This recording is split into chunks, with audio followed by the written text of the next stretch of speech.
베드로전서 1장 베드로전서 1장 3절부터 9절까지 제가 읽습니다. 찬송하리로다. 우리 주 예수 그리스도의 아버지 하나님이 그 많으신 긍휼대로 예수 그리스도의 죽은 자 가운데서 부활하심으로 말미암아 우리를 거듭나게 하사 산 소망이 있게 하시며 썩지 않고 더럽지 않고 쇠하지 아니하는 기업을 있게 하시나니 곧 너희를 위하여 하늘에 감직하신 것이라. 너희가 말세에 나타내기로 예비하신 구원을 얻기 위하여 믿음으로 말미암아 하나님의 능력으로 보호하심을 입었나니, 그러므로 너희가 이제 여러 가지 시험을 인하여 잠깐 근심하게 되지 않을 수 없었으나 오히려 크게 기뻐하도다. 너희 믿음의 시련이 불로 연단하여도 없어질 금보다 더 귀하여 예수 그리스도에 나타나실 때에 칭찬과 영광과 존귀를 얻게 하려 함이라. 예수님을 너희가 보지 못하였으나 사랑하는도다. 이제도 보지 못하나 믿고 말할 수 없는 영광스러운 즐거움으로 기뻐하니 믿음의 결국 곧 영혼의 구원을 받음이라. 아멘. 지난 시간에 항상 기뻐하라 하는 말씀을 주일에 살폈습니다.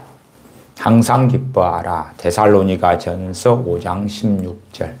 그 다음이 쉬지 말고 기도하라. 그 다음이 범사에 감사하라. 그리고 항상 기뻐하라, 쉬지 말고 기도하라, 범사에 감사하라. 이것이 너희를 향하신 하나님의 뜻이다.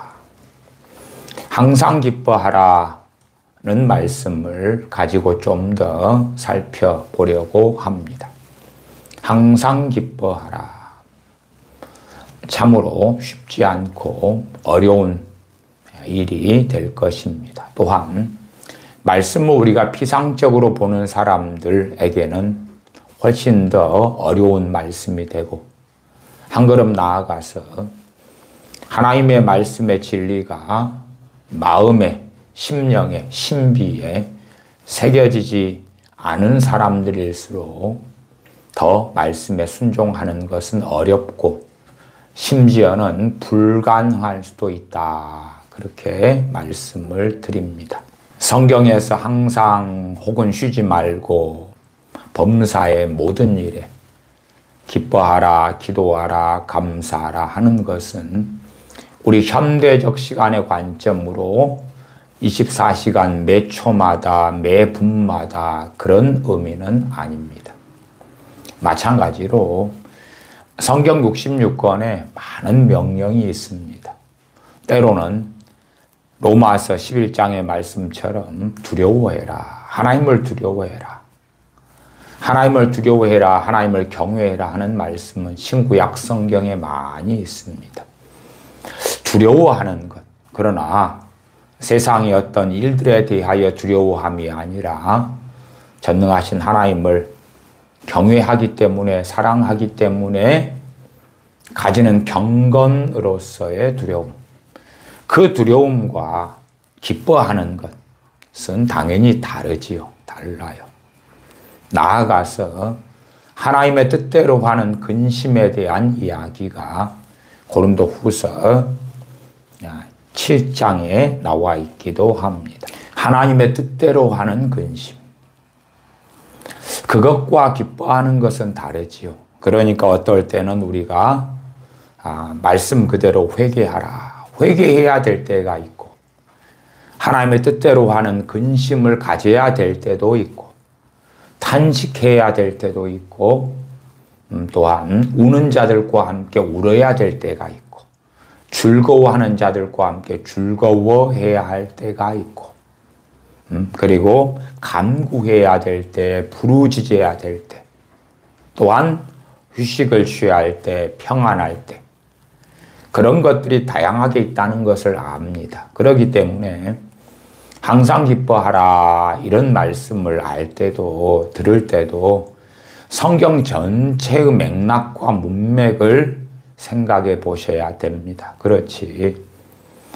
유치원생처럼 더 어린아이처럼 막무가내로 그렇게 부딪히는 것은 그 말씀을 내가 어떻게 이해해 보려고 하겠다 혹은 순종해 보려고 하겠다 하는 것은 실패를 가져올 뿐만 아니라 왜곡과 곡해도 많이 가져옵니다. 우리는 주님을 믿는 유년생 혹은 갓난아이 어린아이 때부터 하나님의 말씀을 상고하고 묵상해 가기 시작해야 됩니다. 그러면서 어떤 지혜와 지각을 가져야 되냐 그러면 내가 영적 어린아이일 때 갓난아이일 때는 성경의 많은 부분이 이해되지 않고 깨달아지지 않는 그 지극히 당연한 일들 속에 있다. 심지어는 우리가 성경을 5독, 10독, 20독, 30독을 하는 사람이라 할지라도 내가 주님을 아는 데서 그리스도를 아는 데서 자라가지 않는다면 말씀은 여전히 이해되지 못할 것이고 대부분이 깨달아지지 못할 것입니다. 그러나 거기에 유감스럽게 교만이 함께하고 미혹이 함께한다면 깨달아지지 않는 말씀, 이해되지 않는 말씀을 강제로 자기 마음대로 해석하고 이해하고 그러면서 스스로 도끼로 발등을 찍는 것 같은 그러한 비참함에 들어가게 되어지기도 합니다. 최근에 이 국민일보 기사에 이 한국 목회 리서치인가 여기 등에서 6월 4일까지 목회자 700명을 대상으로 설문조사한 결과가 이틀에 걸쳐서 기사화되어 나왔다는 것을 제가 말씀을 드렸습니다. 목회자들의 실상이 어떻습니까? 30명 중에 1명 정도에나 목회가 보람이 있다. 정말 하나님께서 주의 종을 부르셨다면 그는 목회가 보람이 있다. 목회하는 것이 기쁘다. 이런 사람이 30명 중에 1명, 20명 중에 1명밖에 안 되는 것입니다. 목회하는 것이 기쁘다. 20명 중에 1명. 목회하는 것이 기쁘지는 않지만 보람 정도는 있다. 30명 중에 1명. 보람이 있든 기쁘든 세상에나 10명 중에 1명이면 10% 아닙니까? 20명 중에 1명이면 5%입니다. 30명 중에 1명이면 겨우 3%가 넘습니다. 이게 목사님들 100명 가운데 보람 있거나 목회하는 게 기쁘다 하는 것이 그런 사람이 100명 가운데 5명이나 3명밖에 안 된다는 것이에요. 항상 기뻐하라는 말씀을 가지고 설교하는 목회자들은 거의 다 99% 이상일 것입니다. 모르긴 해도 1년에 혹은 2, 3년에 한 번 이상은 거의 다 설교하는 본문이 데살로니가전서 5장 16절 혹은 18절의 범사에 감사하라까지 설교를 할 것입니다. 그러나 실상 목회자들의 현실은 하나님께서 나를 주의 종으로 세우셨는데 부르셨는데 그리고 또 다양하게 많이 설교하겠지요. 하나님께서는 저와 함께 하십니다. 여러분과 함께 하십니다. 하나님께서는 우리와 함께 하신단 말입니다. 그렇게 설교하지만 그러나 정작 자기는 무기력에 쌓여있고 피곤에 쌓여있고 낭망에 쌓여있고 소망 없음 좌절에 대다수가 쌓여있습니다. 지금 6월 4일까지 목회자 700명을 설문조사한 것이니 목회자 전체 숫자로 할 때도 그래도 굉장히 이 확실성, 신뢰성이 높다. 그렇게 말씀을 드리지요. 더군다나 이제 개척한 미자립교회나 어려운 교회라면 뭐 그런 리서치 조사를 할 때 전화번호 얻기도 쉽지 않을 거 아닙니까? 그래도 교회가 어느 정도 규모가 있거나 자리를 잡았거나 연락을 쉽게 받아지거나 이런 목회자들이 꽤 그래도 더 포함됐을 여지도 있습니다. 20명, 30명 중에 하나만이 목회가 하나님 일 하는 것이 보람되다, 즐겁다, 기쁘다.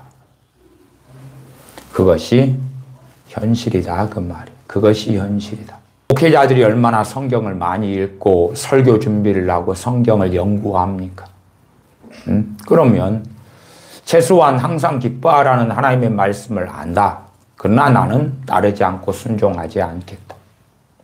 또한 말씀을 알고 설교는 하지만 나는 그에 대하여 무관심하다.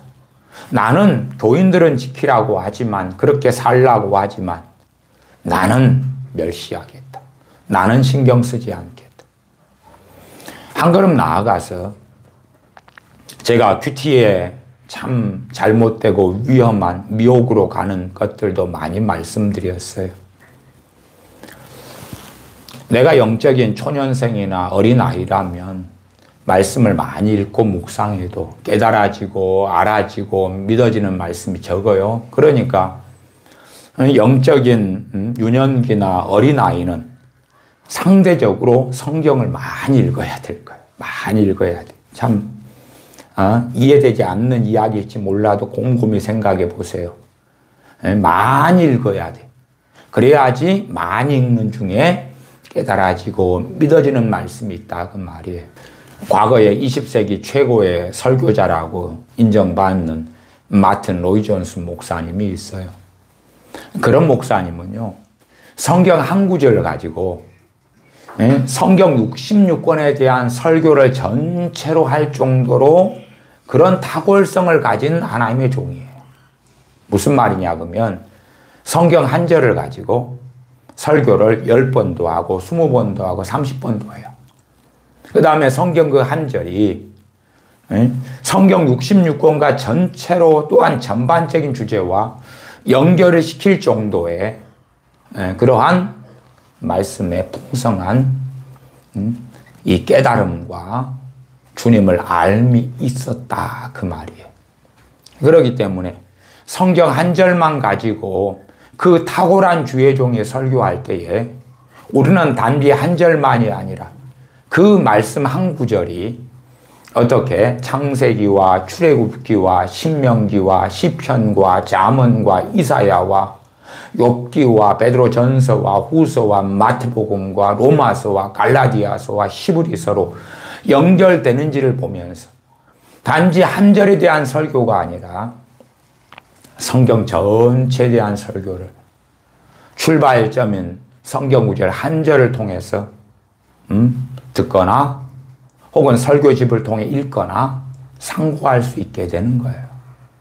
왜? 그 하나님의 종은 우리 대부분의 사람들하고는 다른 주님을 아는 그러한 지식, 그리스도의 장성한 분량을 우리보다 훨씬 더 많이 가졌던 종이기 때문에 그러하죠. 그러나 대부분의 목회자들은 그러지 않습니다. 그리고 영적인 어린아이일수록 소위 큐티하는 것처럼 성경 본문을 짧게 잡아요. 그 다음에 거기에서 억지로 내게 주시는 교훈은 무엇이고 하나님은 어떤 분이신가 등등 억지로 자기 오늘의 삶과 성경을 뜯어붙여요. 억지해서 그래. 억지해서 그래. 저도 큐티를 89년도부터 시작했습니다.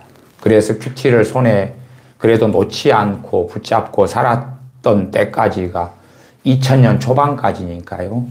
10몇 년 동안 큐티의 세계 속에 어쨌든 있었고 제가 심지어 교회를 개척하고 목회한 다음에도 큐티 세미나가 있다 그러면 쫓아다닐 정도의 열심을 가졌던 사람이에요. 그러니까 제가 큐티에 대해서 말씀드리는 것은 단지 구경꾼으로 멀리서 본 다음이 아니라 큐티에 관련된 책들을 부지런히 89년, 90년에도 보고 큐티를 인도하고 큐티를 새벽에 일어나서 하고 한 7시, 7시 반 되면 대학생들 큐티를 인도하고 그런 등등의 삶을 살았기 때문에 말씀을 드리는 거예요. 그리고 제 자신이 어거지로 내 오늘의 삶에 뜯어붙이는 것.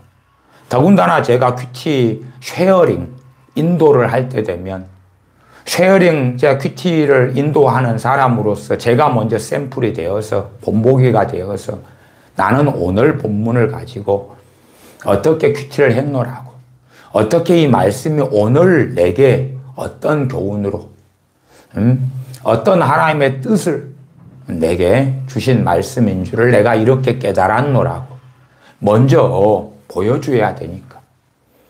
그리고 표시가 덜 나야 돼요. 어거지로 뜯어붙였다는 표시가 덜 나야 돼. 그게 세련된 거지. 아주 세련되게. 그래서 듣는 사람들이 저 순장님은 탁월한 그러한 믿음의 사람이구나. 탁월한 하나님의 사람이구나. 그럴 정도로 세련되게 깊이 있게 묵상한 표시를 내야 되지. 어쨌든 그렇게 상당히 보이기 위한 큐티도 많이 해오기도 했어요. 그러면서 저도 그렇지만 많은 대학생, 많은 청년 등등이 함정에 빠져들어가는 거예요. 함정에 빠져들어가. 믿음의 수준은 말씀을 알고 그리스도를 아는 수준은 별로 되지 않는데 마치 신학생들이 신학교마 가면 전도사마 되면 신학교 나와서 목사마 되면 자신의 신앙과 믿음의 수준이 아주 탁월해지는 걸로 착각하는 것처럼 신학책만 몇 권 보면은 그 신학자가 저술한 정도의 영적인 수준에 이르러 버리는 것처럼 망령에 빠지는 것처럼 그런 양상들을 가져요. 내가 성경을 1독을 하고 2독을 하고 3독을 하면 말씀을 탁월하게 알게 되는 것처럼 저는 종종 우리나라의 유명한 목사님들의 설교를 듣습니다. 어떻게 성경을 해석하는가 하는 걸 들어보려고 그러는 측면이 좀 많아요.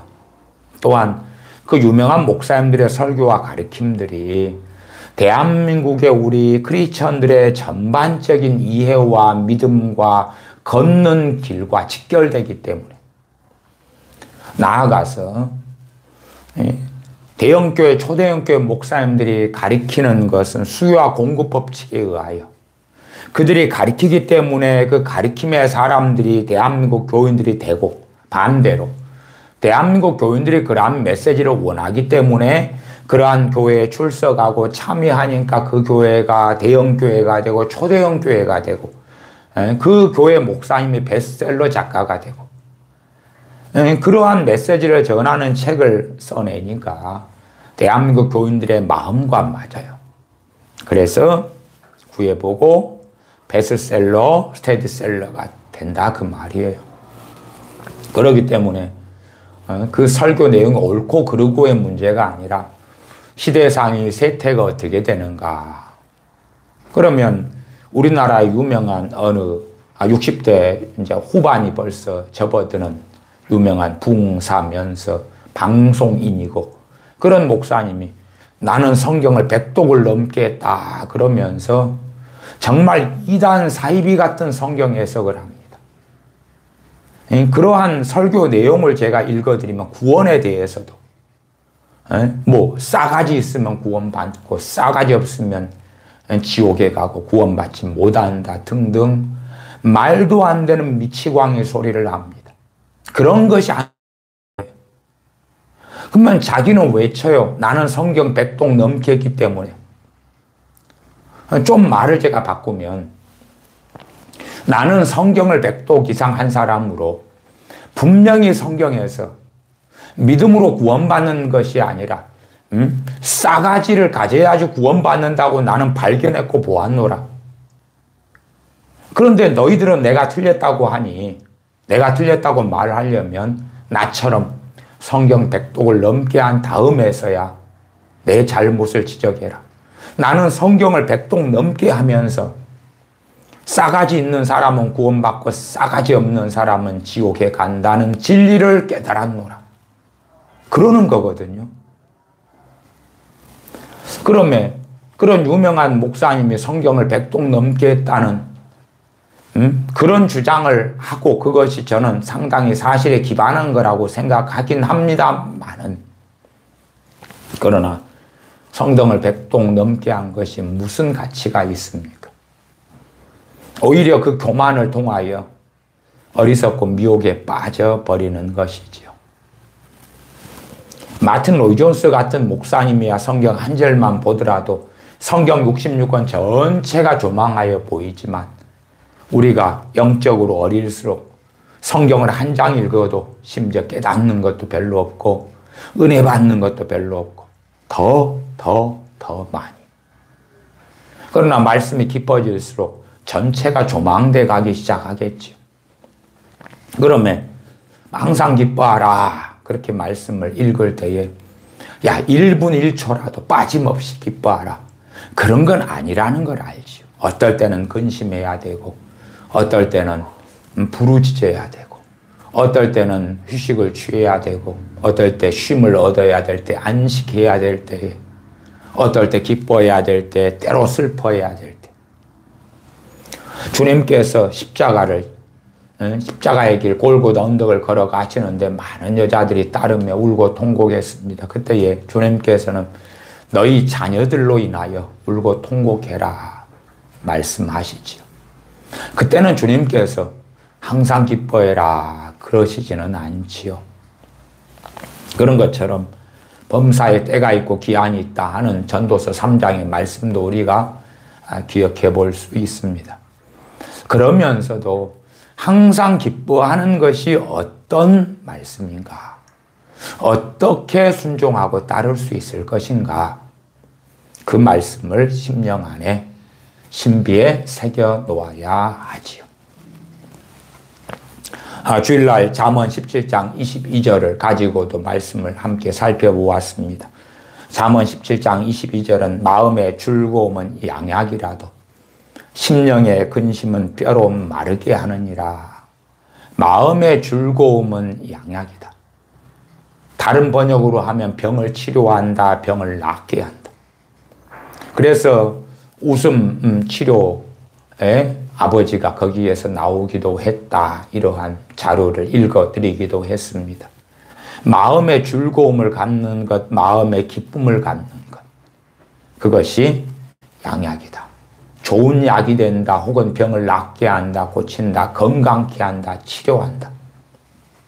그러면 하나님 뜻대로 하는 근심이 아니고 세상 근심과 세상 염려로 돈에 대한 건강에 대한 건강이 안 좋으니 건강에 대한 근심을 하겠지만 그것이 건강을 더 잃어버리게 되고 심지어 하나님께서 치료하시는 것까지도 멀리하게 되고 오지 못하게 가로막는 일이 되어지고야 말 것이다.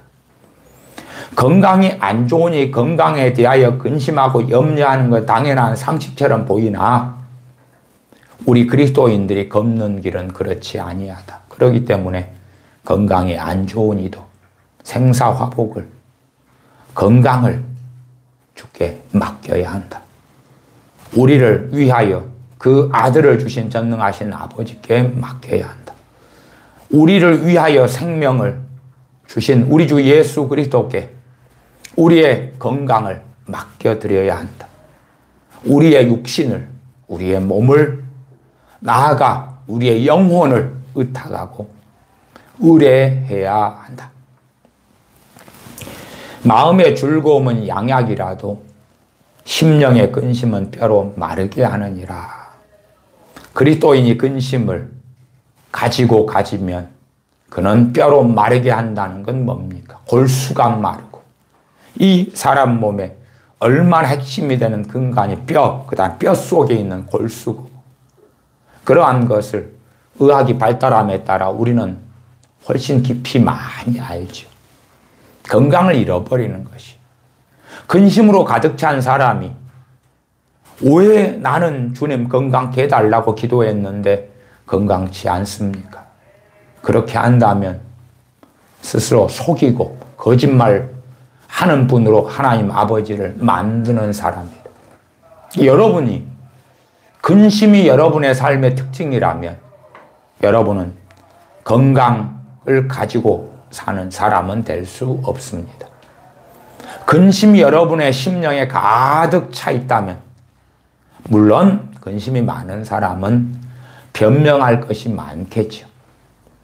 자녀, 남편, 아내, 경제적인 문제, 집 문제, 무슨 문제, 건강 문제 등등 나는 그런 근심을 할 만한 당연한 환경과 처지에 있어요 라고 변명할지 몰라도 그런 변명은 하나님 앞에서 하셔라. 그리고 근심으로 가득 찬 그리스도인들은 자주 병에 들 것이다. 저도 신방을 많이 다니고 그렇게 했을 때의 특징이 있어요. 주로 이제 제가 한국에서 목회했을 때에 신방을 좀 와주세요. 그러는 대부분의 분들은 자주 아픈 분들이에요. 자주 아픈 분들은 자주 아픕니다. 오늘 와서 예배 좀 드려주시고 치유기도 좀 해주세요.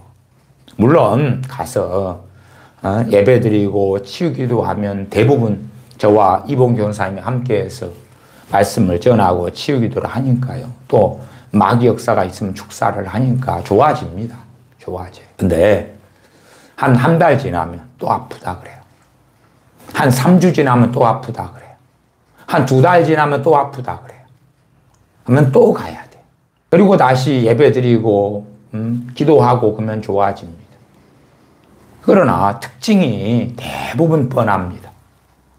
근심으로 살아요. 근심으로. 그리고 입에서 나오는 말이 근심이 솟아나와요. 어디에 있으니까요? 마음에 있으니까. 마음에서부터 나오는 거예요. 마음에 새겨져 있으니까 계속하여 나오는 거예요. 근심이 입 밖에 쏟아져 나와요. 물론 뭐 입을 지켜라, 입술을 지켜라. 근데 뱃속에 꽉 차버리면 뭐 지킬 필요도 없어요. 그 다음에 뱃속에 근심이 가득한데 그걸 정리를 해야 되지. 입 밖에 안 낸다 해서 하나님 앞에서 옳고 의롭다 여김을 얻을 수 있느냐 할 때에 그렇지 못하다. 근심 있는 사람들이 자주 몸이 아프더라고. 자주 마귀가 틈타기도 해요. 그리고 무엇보다 성령 충만한 삶을 살지 못해요.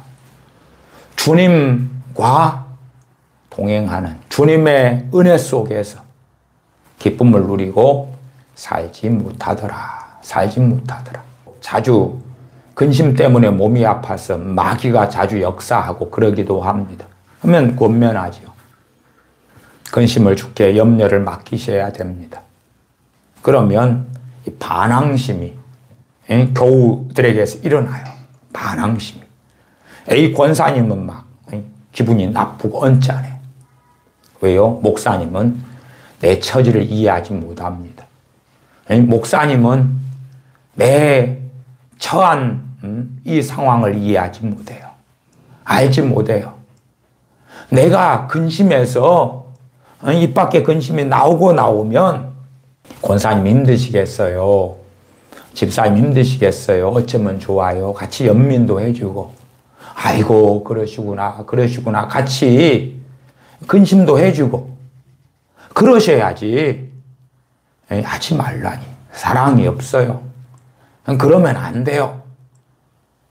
튕겨 나오면 왜 근심하지 않아야 되는지 설교를 자세히 못합니다. 성령님께서 그걸 기뻐하지 않고 인도하시지 않아요. 그러면 설교를 빨리 끝냅니다. 저같이 정말 길게 하는 목사라도 막 성령 역사하시고 듣는 이들이 기쁨으로 말씀을 받을 때에 그때의 예외적인 상황을 빼놓고는 자세히 하고 길게 하지만 그렇지 않을 때는 저도 말씀이 튕겨 나오는 데서는 10분, 20분, 30분의 설교, 신방 예배 끝냅니다. 끝내고 이제 몸이 아프거나 치우기도 또한 마귀가 역사하거나 축사 그런데 좀 더 시간을 보내고 아이고 목사님, 전사님 기도 받았더니 몸이 가뿐하고 좋아졌어요. 감사해요. 그리고 돌아옵니다. 그러나 계속하여 반복되죠. 당신은 내 사정 몰라요. 하나님의 말씀이지 제 개인이 전하는 이야기가 아니거든요. 나는 이렇게 좋은데 당신은 왜 이리 안 좋아요가 아니라 하나님께서 환경이 좋은 사람이든 좋지 않은 사람이든 환난 속에 있는 사람이든 평안 속에 있는 사람이든 할 것 없이 전능하신 아버지 하나님께서 너희 염려를 다 주께 맡겨버려라. 주께서 너희를 권고하심이라. 권고하심이라. 맡겨라. 주님께서는 특별하게는 내일 일은 내일 염려해라. 내일 일은 내일 염려해라. 그날 염려는 그날 족하다.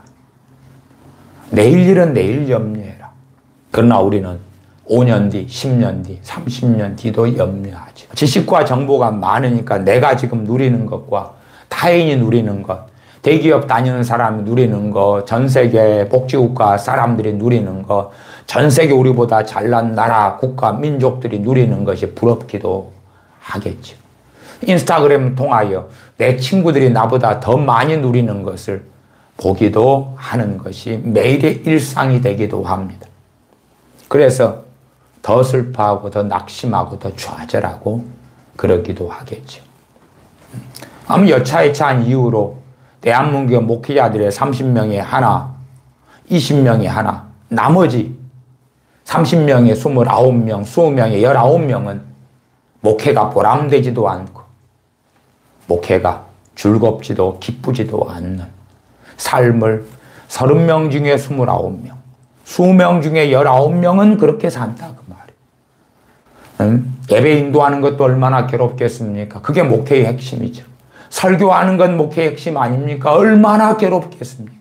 설교 준비하는 것 얼마나 힘들겠습니까? 목회 사역하는 것 얼마나 괴롭겠습니까? 못 죽어서 사는 거죠. 왜? 나이 들어서 할 게 뭐가 있어요? 40대, 50대, 60대 돼가지고 이제 뭘 하겠어요? 뭘? 어디 직장에 들어가려면 중소기업에서 나이 든 아저씨를 누가 쉽게 받아주겠냐 그 말이에요. 그러니 하던 거라도 해먹고 살아야지. 비전이 없고 장래가 없고 무기력하지. 아무리 생각해도 젊었을 때 20대 30대 정도 됐을 때는 내가 목회하고 하나님 일하면 하나님께서 나를 놀랍게 쓰시겠지. 청년 때도 그렇지요. 2030 때는 야 내가 이걸 하고 저걸 할 수 있어 그러지만 40대가 되면 현실을 많이 깨닫고 현실에 안주하기 시작하잖아요. 하물며 목회자도 마찬가지예요. 사람 동일한 사람이니까. 20대 30대 때는 야 내가 목회하고 내가 설교만 하면 사람들이 구름대와 벌떼처럼 모여들 거야. 큰 교회 인기 있는 목회자 설교자가 될 거야. 많은 사람들이 내가 얼마나 탁월한 하나님의 사람인지 알아봐 줄 거야. 그리고 이제 목회를 했는데 교회 개척을 했는데 잘 안 되죠. 아니면 부목사도 언제까지 할 거예요? 언제까지? 부목사 자리도 많지도 않고 언제까지 내가 40대 될 때는 뽑아주지만 50대 돼가지고 부목사 사역지로 옮긴다 그러면은 부목사 50대 되는 사람을 누가 반기할 거예요? 담임 목사가 평균 한 40대 이러는데 부목사 50대를 누가 받아줘요? 50대면 60대 부목사는 받아주겠어요? 쉽지 않죠. 나중에 개척하는 걸 준비해야 되는데 개척한다고 누가 몰려듭니까? 큰 교회 부목사로 있다가 좋은 담임 목사님 만나서 개척할 때에 교회적으로 서포트 해주겠습니다.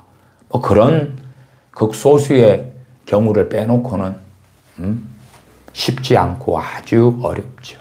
잠언 15장 13절을 제가 읽습니다. 마음의 즐거움은 얼굴을 빛나게 하여도 마음의 근심은 심령을 상하게 하느니라. 마음의 근심을 심령을 상하게 한다. 마음의 근심이, 심령은 마음이죠. 마음의 근심이 마음을 상하게 해. 무릇 지킬 만한 것보다 내 마음을 지키라. 생명의 근원이 이에서 남이니라. 그 생명은 기본적으로 우리가 우리의 전인적인 사람인 나의 생명임에 기본적으로 우리의 건강을 기본으로 하는 말씀이 될 것입니다. 마음을 안 지키면 모욕 근심으로 사로잡히고 근심이 가득하면 그러면 건강을 잃는다 하는 것이죠. 마음을 지켜라. 마음을 지키는데 뱃속 안에 근심과 절망을 가득 가지고 있으면서 그러면서 지켜라 그러면 안 되죠. 우리 몸에 바이러스, 우리 몸에 별의별 세균들을 끄덕하게 있으면서 지켜라. 그게 아니라 바이러스나 세균을 퇴치하고 없애야 되겠죠. 그러면서 건강한 몸을 지키는 것이 옳고 바른 것이죠. 오늘 본문 베드로전서 1장 3절부터 갑니다. 베드로전서 1장 3절부터입니다. 찬송하리로다. 우리 주 예수 그리스도의 아버지 하나님이 그 많으신 긍휼대로 예수 그리스도의 죽은 자 가운데서 부활하심으로 말미암아 우리를 거듭나게 하사 산 소망이 있게 하시고 전능하신 아버지 하나님께서 주체가 되십니다. 그래서 전능하신 아버지 하나님께서 그 많으신 긍휼대로 예수 그리스도의 죽은 자 가운데서 부활하심으로 우리를 거듭나게 하사, 누가 거듭나게 하시는 겁니까? 전능하신 아버지 하나님께서. 누구를 통해서요? 예수 그리스도의 죽으심과 부활을 통해서. 그리고 우리로 하여금 산소망이 있게 하신다. 4절 썩지 않고 더럽지 않고 쇠하지 아니하는 기업을 있게 하시나니 곧 너희를 위하여 하늘에 간직하신 것이라. 너희가 말세에 나타내기로 예비하신 구원을 얻기 위하여 믿음으로 말미암아 하나님의 능력으로 보호하심을 입었나니. 6절 그러므로 너희가 이제 여러 가지 시험을 인하여 잠깐 근심하게 되지 않을 수 없었으나 오히려 크게 기뻐하도다. 여기에 기뻐하는 것이 나와 있습니다. 물론 1장 6절의 말씀에 해당되는 사람은 소수일 거고 해당되지 않는 사람은 대부분일 것입니다. 말씀을 단지 읽으면서 오히려 크게 기뻐하도다 그러니까 아니면서 성경을 읽으면서 나는 마치 기뻐하는 사람에 들어가 하는 안위를 하고 자위를 하는 그러한 어리석은 사람은 우리가 아닌 줄로 압니다. 이 베드로 전서를 받았던 사람들 당대에 정확하게 지명도 나오지요. 베드로전서 1장 1절에 예수 그리스도의 사도 베드로는 본도, 갈라디아, 그러지 대한민국, 미국, 유럽, 남미에 사는 사람들에게 편지하노니 그런 게 아니다 그 말이지요. 본도, 갈라디아, 갑바도기아, 아시아와 소아시아주, 비두니아에 흩어진 나그네 곧 하나님 아버지의 미리 아심을 따라 성령님의 거룩하게 하심으로 순종함과 예수 그리스도의 피부림을 얻기 위하여 택하심을 입은 자들에게 편지하노니. 그리고 당연하게 이 말씀은 우리에게 주어진 말씀이고 우리에게 해당되고 우리가 순종해야 될 또한 믿어야 될 그러한 말씀인 것은 두말할 나위가 없습니다. 그럼에도 이 당시에 이 베드로 전서를 받은 사람들과의 사이에서 그 관계 속에서 이 말씀들이 기록된 것이에요. 그렇기 때문에 1장 6절에 잠깐 근심하게 되지 않을 수 없었으나 무엇 때문에요? 너희가 이제 여러 가지 시험을 인하여 우리 가운데는 이러한 당시의 초대교회 교인들이 가졌던 시험을 가지는 사람도 있고 안 가지는 사람도 있습니다. 평안 중에 있는 사람도 있어요. 다 달라요. 이때의 베드로 전서를 받았던 사람들은 여러 가지 시험을 인하여 잠깐 근심하게 되었다. 근심하게 되었다. 이게 여러 가지 시험을 받았는데 누가 쉽게 간단하게 이 믿음의 초대교회 교인들이라 할지라도 근심하지 않을 수 있겠는가? 인지상정이에요. 사람은 우리는 많은 연약함에 쌓여 있습니다. 잠깐 근심하게 되지 않을 수 없었다. 강조형이죠. 얼마나 연약한지, 얼마나 쉽게 넘어질 수 있는지, 여러 가지 시험 때문에 잠깐 근심하게 되지 않을 수 없었다. 그러나 오히려 크게 기뻐하도다. 우리는 이제 이 베드로 전서의 말씀을 보고 상고하는 거죠. 이들은 이랬구나. 이들은 이랬구나. 이랬다는 것을 베드로 사도가 이야기하면서 서신을 쓰고 있구나. 그리고 우리는 어떻게 해야 될 것인가. 오히려 크게 기뻐하도다. 우리들은 이 초대교회 교인들이 겪었던 여러 가지 시험을 당하지 않는 사람들이 대부분입니다. 최소한 개인적인 시험은 많을지 몰라도 내 개인의 문제가 아니라 크리스천 전체에 벌어지는 환난, 핍박은 그런 것은 우리 대부분이 없는 자리에서 살고 있습니다. 미국이든 영국이든 프랑스든 독일이든 대한민국이든 우리는 중동에 사는 사람들은 거의 없을 것입니다. 카타르에 계시는 분도 계시겠지만 거기에서 외국인으로서 신앙의 자유가 있으시니까 별 문제가 없겠죠. 단지 동성애 정도에서 문제가 벌어져서 거기에서 다소의 문제는 있을지 몰라도 그럼에도 여러분이 기도하고 신앙생활하고 예배드리고 성경을 소지하고 성경을 읽고 하는 것에 캐나다든 호주든 미국이든 영국이든 제재하지 않습니다. 그것을 가지고 이제 노방에 가서 어떻게 할까? 노방에 가서 피켓을 들고 동성애 반대 외칠 때에 법 때문에 문제가 될 수 있습니다만은 그런 것이야 중동이나 북한이나 이런 것하고는 비교 불가일 것입니다. 그래서 여러 가지 시험을 당하지만 초대교회 교인들이 당했던 것과 우리하고는 질적인 차이가 너무 많이 납니다. 우리하고는 비교할 수 없는 여러 가지 시험을 받았던 초대교회 교인들이 어디에 있는 사람들요? 본도, 갈라디아, 갑바도기아, 아시아와 비두니아에 있었던 사람들. 예루살렘 초대교회 교인 아니고요. 오히려 크게 기뻐하도다. 그러면 여러 가지 시험거리가 끝나서 기뻐할까요? 대부분 그렇지 않습니다. 우리는 상식적으로 압니다. 313년 로마의 콘스탄틴 대제에 의하여 기독교가 공인되기 전까지는 차이는 좀 있었으나 극심한 순교와 박해 속에서 기독교인들은 살았습니다. 숨었고 도망자가 되었습니다. 믿음으로 도망하였습니다. 믿음으로 잡혀 죽었습니다. 믿음으로 토굴의 아멸에 유리했습니다. 세상이 감당치 못할 그런 자들로 살아갔습니다. 굶어 죽어도 믿음 때문에 굶어 죽어도 주님을 믿는 믿음을 포기하지 않았다 그 말이. 그렇기 때문에 이 여러 가지 시험 가운데 가장 극심한 주님을 믿기 때문에 일어나는 환난이나 어려움은 이때로도 최소한 250년은 지속이 되어지는 상황이 되어집니다. 물론 이 400년 때 500년 때 마리아 교리가 생기고 다시 말씀을 교회가 떠납니다.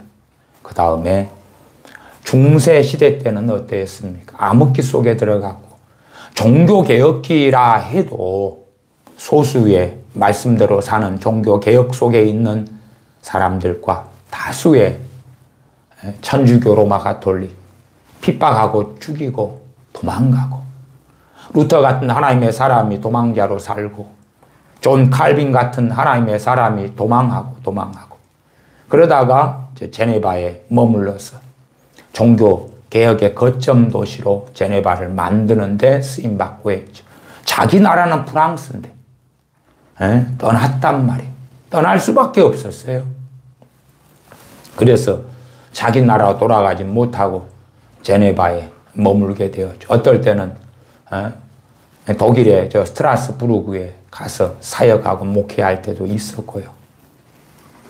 종교개혁이라도 종교개혁이니까 그때부터 신앙의 자유가 왔네, 그런 건 아닙니다. 아주 작은 곳들, 조금의 곳들. 영국에서 청교도들도 핍박을 받아서 도망자가 되었습니다. 한참 핍박이 심할 때. 그때는 스위스 제네바까지도 도망해가지고 왔다가 거기에서 존 칼빈 목사님에게 말씀을 배우고, 그리고 이제 핍박이 좀 약해지니까 다시 영국으로 돌아가고, 나중에 다시 너무 극심해지니까 메이플로우를 타고 신대륙, 영국의 식민지인 미국으로 떠나지 않습니까? 왜? 더 지속되니까. 그래서 기도하고 하나님께 엎드렸다가 저 신대륙으로 가야 되겠다. 신앙의 자유 때문에, 믿음 때문에 신대륙으로 가야 되겠다. 핍박이 심할 때 어떤 사람들을 견디고 더 정금같이 나오지만, 그러나 자녀 세대들은 태어날 때부터 핍박이 극심한데 자녀들이 태어날 때부터 믿음이 좋습니까? 그렇지 않죠. 핍박이 극심했던 시대에는 자녀들은 대부분 떠납니다. 떠나요. 믿음이 있는 사람들이 핍박을 받아도 무너지고 자빠지는데, 예수님 믿는 것 때문에 1살, 2살, 3살, 5살, 10살 때 핍박을 받는데, 직장도 제대로 뻔한 미래가 보이는데 믿음과 신앙을 지킵니까? 태어나자마자 대단한 탁월한 선지자 모세 같은 사람이 되는 것이 아니지 않습니까? 여러 가지 시험을 받았는데 그 시험이 없어진 게 아니라, 여러 가지 가운데 가장 핵심 때는 주님을 믿는 믿음 때문에 핍박받는 그것은 없어지는 건 아니었고요. 약간 약하게 될 때, 통치자에 따라서 더 극심해질 때가 있었고, 여러 가지 중에 어떤 것은 어떤 사람들에게는 약화됐거나 잠깐 없어졌거나 그런 다양한 일들이 있었겠지요. 그러나 전반적으로 그러한 여러 가지 시험들이 사라졌기 때문에 크게 기뻐하도다는 아니다. 오히려 크게 기뻐하도다. 저는 지금 항상 기뻐하라 하는 말씀을 함께 살펴보고 있습니다.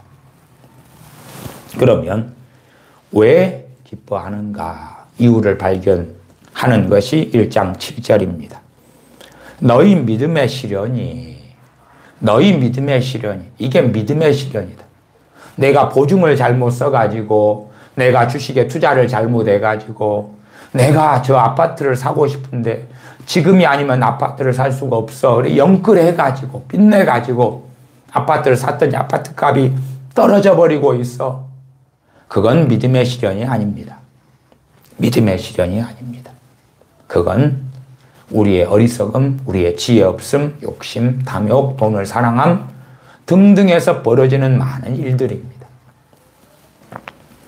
그러지 믿음의 시련과는 다릅니다. 물론 저는 믿음의 시련도 설교에 오면서 간혹 좀 더 자세하게 들어갔을 때에 그러한 일들도 믿음의 시련으로 만들어낸 여지는 있다. 그런 내용으로 설명을 한 적들이 있습니다. 그러나 그런 내용이 되려면 그냥은 되지 않습니다. 그냥 내 잘못, 내 어리석음으로 생긴 많은 일들이 믿음의 시련으로 터닝하지는 않는다. 그런 내용을 자세히 설명드리면서 어떻게 하나님을 사랑하는 자들에게 모든 것이 합력하여 선을 이룰 수 있는가 하는 내용을 다루어 가면서 설교한 적도 있습니다. 그러나 일상적으로 우리 삶에 일어나는 일들이 믿음의 시련은 아니다는 것은 아셔야 됩니다.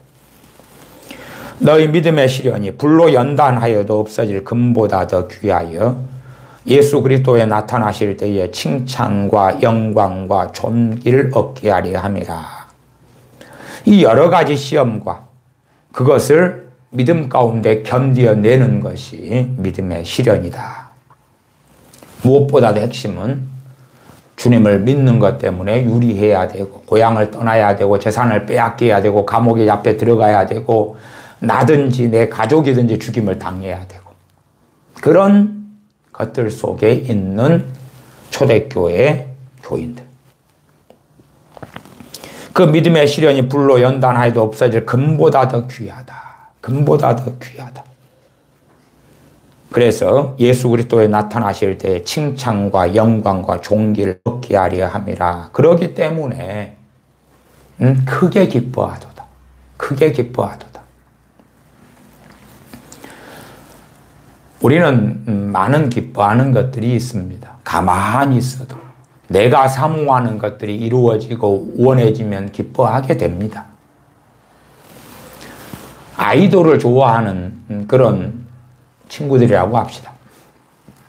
그러면 자기가 사는 도시에 아이돌이 콘서트를 와요. 그러면 기뻐해요, 안 기뻐해요? 그냥 기쁨이 생길 거예요. 자기가 좋아하는 아이돌의 콘서트 티켓이 얻어져요. 기뻐하겠지. 자기가 어느 햄버거 집에 앉아서 햄버거를 먹고 있는데 거기에 아이돌이 지나가는 거예요, 앞에. 에? 사인해달라니까 사인해주는 거예요. 기뻐요, 안 기뻐요? 기뻐하겠지. 아니면 내가 좋아하는 식당, 내가 아주 꿈에 그리던 식당에서 밥을 먹게 돼요. 기뻐할 거 아닙니까? 자녀들이라고 합시다. 부모가 용돈을 줘요. 큰 용돈을. 마음이 흡족할 정도로. 어린 자녀에게 10,000원짜리, 50,000원짜리를 주면 기뻐하죠. 왜? 자기의 사모하는 것들이 이루어지니까. 그렇기 때문에 항상 기뻐하라는 말씀은 제가 서두에 아주 어렵다 그랬습니다. 왜 어렵다고 말씀드렸습니까?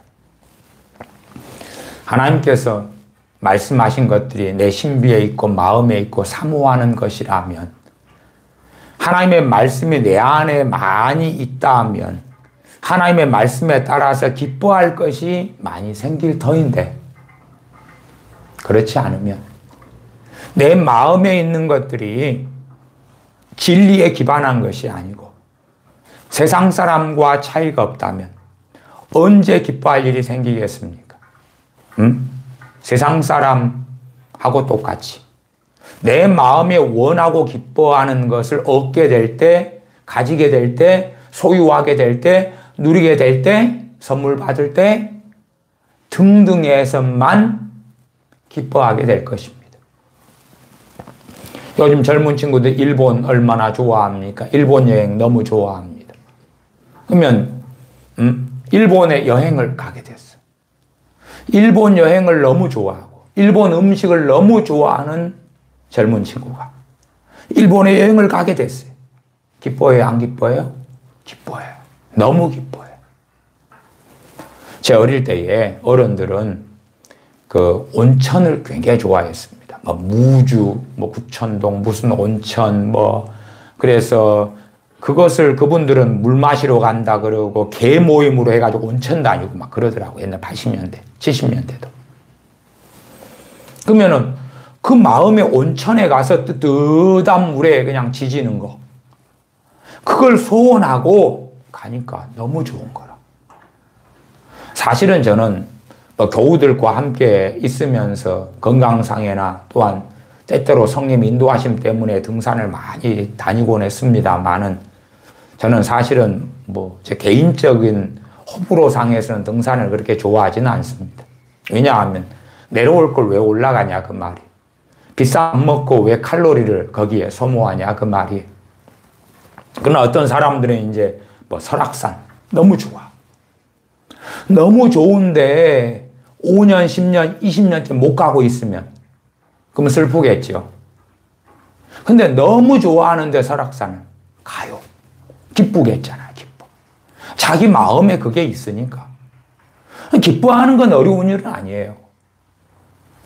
제가 주일날 항상 기뻐하라 말씀에서 세상 사람들도 말씀의 원리에 따라가면 건강을 얻는다 말씀을 드렸어요.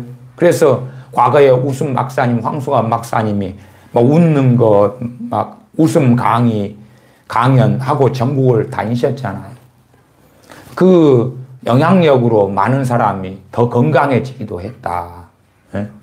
그냥 그분은 성경적으로 기뻐하는 것이 아니라 그냥 항상 기뻐하라는 것은 또한 잠언 17장 22절에 마음의 즐거움은 양약이라도 하는 것을 코미디 프로 보고 혹은 좋은 걸 먹고 마시고 가지면서 기뻐하는 걸로 적용할 수 있다고 저는 말씀드렸어요. 그렇기 때문에 세상 사람이라도 마음의 즐거움으로 가득한 사람은 건강하다. 아마 그 과거에 돌아가실 기준으로는 그 이건희 그 회장 같은 경우가 대한민국 1위의 부자였지 않습니까? 그러나 그 대기업들의 총수로 그는 항상 근심 속에 있었을 테니까 얼마나 건강관리가 잘 됐겠습니까? 많은 병원에 침상에 있다가 그분은 인생을 마감했잖아요. 근심이 가득했을 테니까. 때로는 삼성전자가 이것 때문에 어렵고 이것 때문에 힘들고 삼성의 다른 계열사가 이것 때문에 저것 때문에 그러면 근심하지 않겠어요? 많은 근심으로 자기를 찌르게 되는 그 일 속에서 잘 건강 케어를 받고 좋은 음식을 먹고 살았겠지만 그러나 건강은 잃어버렸다는 것은 우리는 알지요. 그러나 어떤 사람들은 즐겁게 살면서 주님도 믿지 않는데 건강을 누리고 사는 사람들도 많더라. 그 말이에요. 많더라. 우리 믿는 사람들이 항상 기뻐하는 것을 어떻게 성취할 수 있을 것이냐. 심지어 환경을 초월한 기쁨과 즐거움을 어떻게 가지고 살 것이냐. 내 마음에 즐거워하는 것이 많으면 그 다음에 그것이 많이 성취되면 기쁘겠죠. 그러나 그것이 세상 사람의 기준과 가치관이 된다면 우리는 때로는 건강할 수 있을지언정 주님과 함께 동행할 수는 없다. 명품을 좋아하는데 사랑하는 남편이 결혼 기념일로 명품을 사줍니다. 기쁨이 생길 거 아닙니까? 여러분이 뭐 그 정도는 권면합니다. 여자분들이 화단을 가꾸고 식물을 키우고 꽃을 키우고 저는 그런 건 상당히 좋다고 말씀을 드려요. 그러면 내가 그렇게 잘 가꾸던 그런 꽃에서 꽃이 피어요. 봄이 돼서 언제 꽃이 피어. 그러면 좋고 기쁘잖아요. 씨앗을 뿌렸는데 새싹이 돋고 열매를 맺어요. 기쁘잖아요. 그런 것이야 괜찮다. 이렇게 말씀을 드려요. 내 마음에 기뻐하는 것이 이루어지니까. 갑자기 뜬금없이 있다가 여러분의 자녀가 엄마 아빠 나 1등 했어요. 그리고 성적표를 가져오면 얼마나 기쁘겠습니까? 그러나 그런 일은 거의 잘 일어나지 않지요. 그런 일은 드물죠. 그런 걸로 기뻐하려면 아주 극소수의 사람만 가능하겠죠. 우리 믿는 사람 가운데 야 엄마 아빠 나 1등 했어요. 그런 것만이 아니라 더 좋은 일을 자녀들이 그 소식을 가져오고 더 좋은 소식을 여러 가지로 부모 형제가 혹은 남편과 아내가 가져오는 일들은 드물 것이에요. 그래서 내 안에 원하고 사모하고 소원하는 것. 젊은 친구들일수록 소원하고 사모하는 기뻐하는 종류를 많이 가지고 있죠. 뭐 영화를 좋아한다고 합시다. 그러면 그 영화 좋아하는 영화가 상영된다면 구경 가서 기쁠 것이고 그날 저녁에 영화를 보러 간다면 아침부터 오후부터 설레일 것이고 그럴 거 아닙니까? 그러한 기쁨을 이야기하는 것은 아니다. 다시 7절로 갑니다. 너희 믿음의 시련이 불로 연단하여도 없어질 금보다 더 귀하여. 믿음의 시련이 너무나 중요하기 때문에 시련은 연단이죠.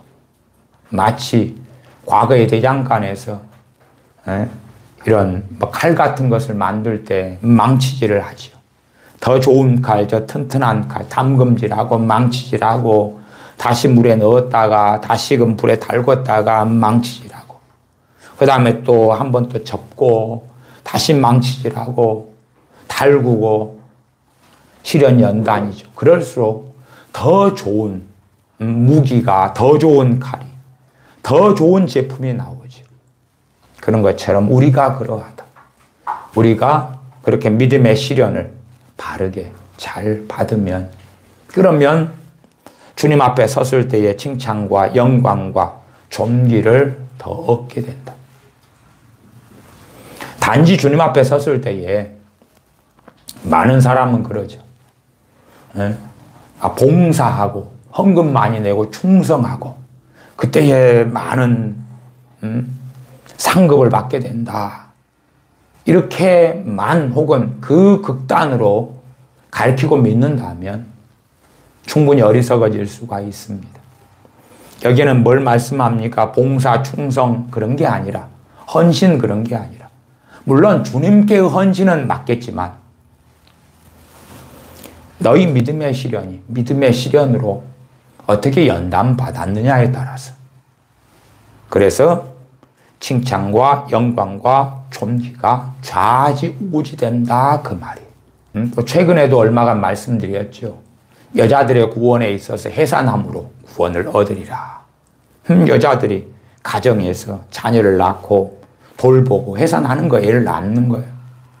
얼마나 많은, 말하자면 거의 인생의 대부분을 보내게 되는 거죠. 자녀를 낳고 키우고. 지금처럼 편리한 사회가 아니니까, 지금처럼 똥 싸면 똥기저귀 접어가지고 버리고 새기저귀 끼우는 게 아니니까. 그 불편했던 시대. 또한 여자로 사는 것도 얼마나 지금 불편합니까? 과거의 시대하고 너무 다르니까. 밥할 때도 요즘에는 이런 압력 밥솥이 해주고 뭐 전자레인지 뭐 그런 것이 해주지만 과거에는 불을 피우고 그 다음에 밥할 때 곡식을 준비할 때도 얼마나 과정과 시간이 오래 걸립니까? 가정 살림 하는데, 자녀를 낳는데 모든 것이 다 들어가요.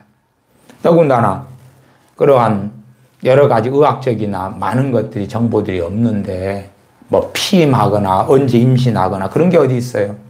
그냥 부부 생활하면 애가 생기고 부부 생활하면 애가 생기는 거죠. 더군다나 애가 많은 것이 축하받는 시대에는 또 애를 가지려고 얼마나 노력을 합니까? 그러면 애를 안 가지려고 피임하거나 그런 것은 의미가 없는 시대였죠. 애를 가지고 젖 먹이고 낳고 키우고 밥하고. 그러면 대단한 일을 하면서 칭찬과 영광을 얻고 싶은데 못 그러잖아요. 그러면 하나님의 사람 디모데에게 사도 바울은 하나님의 말씀을 증거하고, 그리고 디모데는 감독들, 장로들에게, 교인들에게 하나님 말씀을 가르치죠. 여자는 해산함으로 구원을 얻을 것이다. 1장 8절로 갑니다. 예수님을 너희가 보지 못하였으나 사랑하는도다. 이제도 보지 못하나 믿고 말할 수 없는 영광스러운 즐거움으로 기뻐하니. 기뻐한다 그러지. 누구를요? 주님을. 주님을 기뻐한다 그러지. 제가 앞에 말씀드렸잖아요. 내가 아이돌을 좋아하면 아이돌이 나타났네 그러면 기쁠 것이고, 거의 자연적으로, 자연 발생적으로 그렇게 될 거예요. 저는 어릴 때에 라면을 굉장히 좋아했고 즐거워했습니다. 그러니까 어떨 때 기쁨이 생깁니까? 제 어머니께서 여러 가지 장사도 막 하시다가 어느 때에 이제 제 선친 돌아가시고 이리저리 해서 보험회사 설계사가 되셨어요.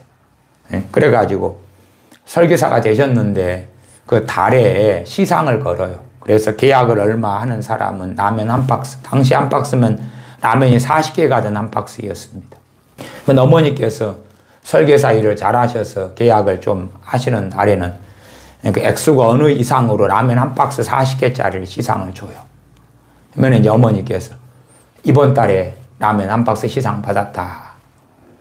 그리고 이제 말씀을 하시면서 어머니 회사 보험회사 영업소에 와서 라면 받아가라. 그러면 제가 이제 가지러 가요. 가지러 가서 라면 한 박스를 이렇게 끌어안고 이렇게 등에 짊어지고 그리고 집으로 가요. 산동네로. 룰랄랄 그래요. 왜? 라면을 기뻐하는데 이번에 탔다네. 그래서 매달 사실은 그 라면 40개짜리 한 박스가 시상에 걸려요. 근데 어머니께서 타시는 달도 있고 못 타시는 달도 있어요. 그럼 기다려요, 그걸. 어머니께서는 그래. 아들이 삼형제니까 라면을 아껴 먹으라 그래요. 근데 서에서 라면 끓여 먹을 때 한꺼번에 40개를 와도 한 10개 끓여요.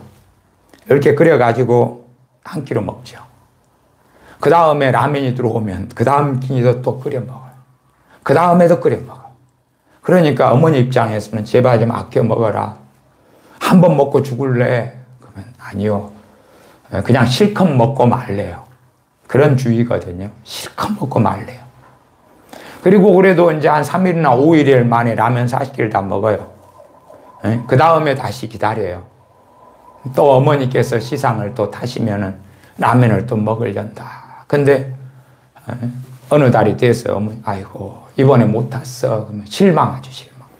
우리가 하나님의 말씀에 따라 뭘 기뻐할 것인가를 붙잡고 살면 그에 따라 기뻐할 것은 많아지고 진리가 내 속에 없으면 진리를 알지니 진리가 너희를 자유케 하리라는 것은 여러 의미가 있습니다. 그 말씀을 가지고도 많이 설교했습니다. 그러면 진리가 너희를 자유케 하리라. 진리를 알지니 진리가 뱃속에 들어오고 깨달아지고 알아지고 항상 기뻐하라. 어떤 사람이 그 진리에 대해 자유합니까?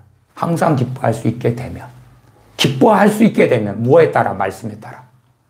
그러면 그 말씀에 대해 나는 자유하다 그러죠. 왜? 지키고 있으니까. 그러나 항상 기뻐하라. 그럼 어떻게? 왜? 나는 근심밖에 없는데 나는 탄식밖에 없는데 그 사람은 그 말씀에 대하여 자유한 사람이 아니죠. 자유할 수 없죠. 뱃속 안에 그런 저처럼 과거에 저처럼 라면, 과거에 뭐 어떤 것처럼 세상 사람들이 갖고 있는 것에 대한 즐거움, 그런 사람들은 거기에서 오는 기쁨을 누리거나 못 누렸기 때문에 슬퍼하거나 울거나 탄식하거나 그럴 수 있겠지만 말씀에서 이야기하는 항상 기뻐하라 하고는 다른 삶을 살 것입니다. 주님께서 팔복에서도 마지막 팔복에 나로 인하여 너희가 핍박을 받으면 그러면 마태복음 5장 12절에 기뻐하고 즐거워하라. 기뻐하고 즐거워해라. 주님 믿는 것 때문에 믿음의 이유로 핍박을 받으면 기뻐하고 즐거워해라. 왜? 하늘에서 너희의 상이 큼이라. 너희 전에 있던 선지자들을 이같이 핍박하였느니라. 주님 때문에, 주님 믿는 믿음 때문에 핍박을 받으면 기뻐하고 즐거워해라. 실제로 저는 여차에 차에서 군대에 있을 때에 주님 믿는 이유로 핍박을 좀 꽤 받았습니다. 매를 맞기도 했고 폭력을 당하기도 했고요. 근데 그때를 돌아보면 이 산상수훈의 주님 팔복에 말씀한 것처럼 기뻐하고 즐거워하라까지는 안 했던 것 같아요. 기껏해야 이제 제 수준은 주님 믿는 것 때문에 저를 괴롭히는 사람들이야 미워하지 않고 용서하고 증오하지 않고 용서하고 축복하고 그 정도는 했어요. 축복했어요. 용서했어요. 미워하지 않았어요. 그것도 이제 어쨌든 그런 일을 당하기 전부터 용서하는 훈련, 미워하지 않는 것, 미워한 사람들을 정리하고 그렇게 이제 쭉 살아오다가 군대에 입대해서 한국 나이로 24살 때 입대를 했는데 늦게 했어요. 대학교 4학년 되었을 때. 그때 말하자면 대학교 3학년 겨울방학 때 입대해가지고 그렇게 했는데 그러나 이제 최소한 그래도 뭐 신앙 연수가 좀 되긴 하니까 그리고 훈련했다가 주님 믿는 것 때문에 신앙 때문에 핍박을 받고 욕을 먹고 매를 맞고 그럴 때에 미워하지 않고 증오하지 않고 그러나 마태복음 5장 12절에는 또 다른 못했었어요. 기뻐하고 즐거워해라. 너희의 상이 큼이라. 이까지는 물론 말씀은 많이 읽었죠. 산상수훈이나 팔복엔 얼마나 많이 읽었습니까? 아마 뭐 그때만 해도 뭐 수십 번은 우습게 읽었을 그럴 때입니다. 그런데도 기뻐하고 즐거워해라 그까지는 가지 않았던 것 같습니다. 누가복음 10장 20절은 그러나 귀신들이 너희에게 항복한 것으로 기뻐하지 말고 너희 이름이 하늘에 기록된 것으로 기뻐하라. 너희 이름이 하늘에 기록된 것으로 기뻐해라. 주님께서 70명의 제자들을 둘씩 짝지어서 귀신을 쫓아내고 복음을 증거하고 병을 고치고 이러라고 보냈는데 막 귀신들이 항복하고 쫓겨나가거든요. 너무 기쁜 거예요.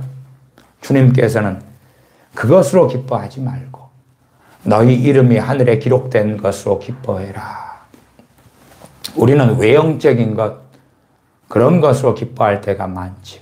그러나 더 근원적인 기쁨을 가지라고 말씀하시는데 그것은 너희 이름이 하늘에 기록된 것으로 기뻐해라.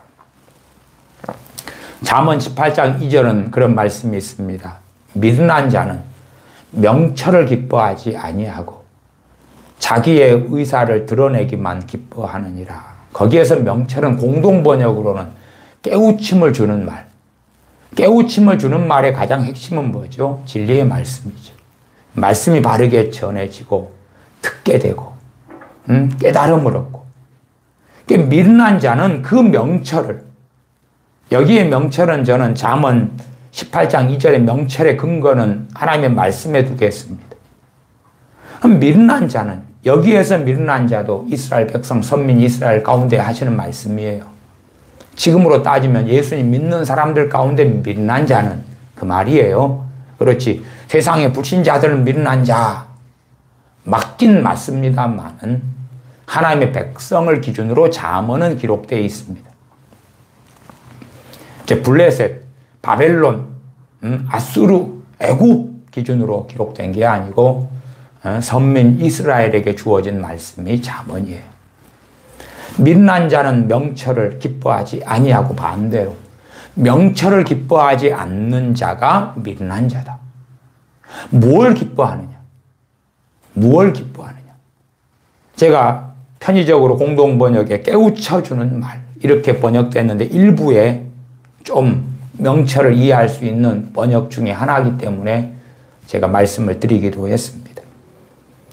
미련한 자는 자기의 의사를 드러내기만 기뻐하느냐. 내 말을 들어줘. 내 말, 내 서러움. 야, 내 말 좀 들어줘. 나에게 발언권을 줘. 자기의 고집, 자기의 뜻. 그것이 관철되고 전해지고 아, 그래. 너가 그랬었구나. 그런 것만 중요하고. 그래서 내 말을 들어주면서 누가 공감하면서 아, 아팠겠다. 힘들었겠다. 아이고, 기쁘네. 좋네. 내 마음을 알아주네. 자, 이번엔 너가 대표가 돼봐. 말해봐. 와, 내가 대표가 됐네. 반장이 됐네. 좋아. 미련한 자다. 미련한 자. 그러나 슬기로운 자, 지혜로운 자는 명철을 기뻐한다. 그 말이죠. 명철을. 하나님의 말씀이 바르게 전해지고 깨우쳐지고 그런 것을 기뻐해요. 그러니까 바르게 어쨌든 지금 유튜브 시대고 얼마나 많은 설교들이 있습니까? 바른 설교를 듣고 그걸 깨달음을 얻을 때 그것이 기쁨이 된다. 그 말이죠. 기쁨의 여러 가지 것 중에서 제가 일부의 말씀만 인용해서 말씀을 드립니다. 다시 베드로전서 1장 8절 9절로 한다면 예수님을 너희가 보지 못하였으나 사랑하는도다. 이제도 보지 못하나 믿고 말할 수 없는 영광스러운 즐거움으로 기뻐하니. 여러분의 자식이 군대에 있다고 합시다. 그 자식이 이제 여러분의 기쁨이 되는 자식이라고 해요. 여러분의 걱정이 되는 자식은 군대에 들어가면은 아이고 한시름 났다 사고 안 칠 테니까. 그러나 이제 군대에서 나오면 언제 사고 칠지 몰라. 넌 자식이 근심되는 자식이죠. 항상 옆에 두고 있고 싶은 자식은 군대 가서 자주 보지 못해. 그러다 휴가 나왔어. 그러면은 엄마의 마음으로 막 기쁘겠지. 아이고, 너무 좋아. 그 자식보다 주님을 더 사랑하면, 그러면 주님을 기뻐하겠지. 주님을 즐거워하겠지. 나이 드신 분들이 그 추억을 되새김질하려고 앨범을 들여다보시잖아요. 그래서 야, 이 사람, 자기 좋아하는 사람들하고 찍었을 거 아니에요. 기뻐하는 거, 이 사람. 이 사람. 또 아이고, 내 자식 이뻐하니까 내 자식 어릴 때구나. 어릴 때 이때 좋았지. 이때. 그럼 우리는 성경을 보면서 우리가 주님을 사랑하는 것만큼 뭐가 생기 기쁨이. 왜? 아, 주님께서 이렇게 십자가의 길을 걸으셨구나. 아, 이때는 무화과 나무를 저주하셨네. 이때는 갈릴리 호수에서 배를 띄워놓으시고 말씀을 전하셨구나. 이때는 산에 앉으셨구나. 겟세마네 동산에 계셨구나. 이때 베세다를 가셨구나. 이때 두로아시돈을 가셨구나. 이때 거라사를 가셨구나. 광인을 만나셨네. 삭개오와 이렇게 이야기를 하시는구나. 아, 이때 주님께 한 여인이, 또 마리아가, 죄 있는 한 여자는 이렇게 주님께 향후 옥합을 붓고, 마리아는 주님께 순전한 아들을 가져가서 주님께 붓고, 자기 머리털로 주님의 발을 씻기고, 아, 주님이 이렇게 섬김을 받으셨구나. 장래 죽으심을 예비하셨구나. 야, 기쁘다. 주님이 기쁨이 되면, 어떤 아이돌을 좋아하면 그 좋아하는 아이돌의 노래를 맨날 틀어놓고 들으면서 아이고 좋아, 아이고 좋아, 아이고 좋아 그러잖아. 우리가 주님을 기뻐하면, 우리가 주님을 사랑하면, 그런 믿음 가운데 주님과 함께 거하는 것이 가장 큰 기쁨과 즐거움이 될 것이지요. 그러나 그렇지 않으면 주님의 말씀들을 듣고 보아도, 또한 주님께서 깨우침을 주시는 이 명철들을, 이 지혜들을 말씀하시는 산상수훈이든 마태, 마가, 누가, 요한복음이든 그의 사도들, 그의 종들을 통해 말씀하시는 로마서든 갈라디아서든 베드로전서, 우서든 요한계시록이든 보고 듣고 상고할 때에 그때에 안 기쁘겠지요. 짐이 되겠지요. 주님을 기뻐하지 않으면. 또한 시편은 말씀합니다. 시편 37편 4절에 또 여호와를 기뻐하라. 저가 내 마음의 소원을 이루어 주시리라. 또 여호와를 기뻐하라. 여호와를 기뻐하라. 하나님을 기뻐하면 하나님의 말씀을 기뻐하겠지. 하나님을 사랑하면 하나님을 기뻐하고 하나님을 즐거워할 것이고, 무엇보다도 하나님 아버지의 말씀을 사랑하고 즐거워하겠죠. 그러나 하나님을 즐거워하지 않는다면, 하나님을 기뻐하지 않는다면, 하나님을 사랑하지 않는다면 하나님 말씀은 우리에게 기쁨이 되지 않겠죠. 믿음의 결국 곧 영혼의 구원을 받음이라. 주님을 왜 기뻐하고 즐거워하느냐? 주님으로 인하여 영혼의 구원을 받기 때문에 그러하다. 기쁨에 대한 일부의 말씀을 살펴보았습니다. 어떻게 우리가 항상 기뻐할 수 있는가? 말씀들을 통하여 지혜와 지각을, 명철을 얻으시길 바랍니다. 기도하겠습니다. 아버지 하나님, 저희는 어리석어서 하나님의 말씀을 피상적으로 수박 거달기로 읽기를 좋아합니다. 혹은 더 어리석어지면 하나님의 말씀을 자의적으로 마음대로 내 영적인 수준과 상태하고는 다르게 내 자의적으로 성경을 풀면서 어리석음에 빠져들기도 합니다. 나아가 주님을 기뻐하지 않는 어리석음으로 주님의 말씀을 기뻐하고 즐거워하지 않고, 주님을 기뻐하고 즐거워하지 않고, 전능하신 아버지 하나님을 기뻐하고 즐거워하며 사랑하지 않기 때문에 아버지 하나님의 말씀을 기뻐하고 즐거워하지 않아 마음의 신비에 새기지 않는 그런 자가 되어지기도 합니다. 진실로 우리 주님을 믿는 사람들이 어디에서 기쁨을 얻을지, 어디에서 우리의 행복의 원천이 솟아날지, 어디에서 우리의 기쁨이 있기 때문에 또한 우리의 소망이 솟아나는가를 발견하는 명철을 가진 자녀들 되게 하여 주시옵소서. 우리 주 예수님의 이름으로 기도하옵나이다. 아멘.